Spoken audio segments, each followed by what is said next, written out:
Future of the mission and regrouping for the next conflict. Our Pentagon correspondent Chris Lawrence has more. Chris?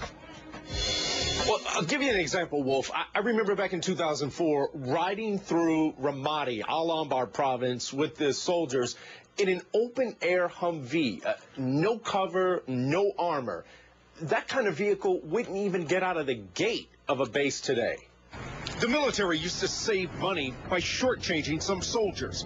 Instead of being one total army, or the army of one, we have the army of one, and then we've got his two little brothers over here. For the Guard and Reserve, Iraq became the great equalizer. Ambushes and roadside bombs forced officials to train reservists and active duty supply troops a lot like infantry. React to contact, react to IEDs, fight their way out of tough situations. That changed a lot of the training in preparation for deployment. And retired General Jim Dubik admits, when the war started, the military put more money into some soldiers over others. We decided to spend most of it for the combat forces forward and save a little bit by not outfitting the logisticians as much. Those days are past. What's your name? Shauna. Female troops were captured in Iraq. Nearly 700 women were wounded, well over 100 killed. Unit commanders started getting around the rules by attaching them to combat units instead of assigning. One of the biggest combat lessons was this: everybody's a fighter. Now, some walk foot patrols in Afghanistan to engage its population of women.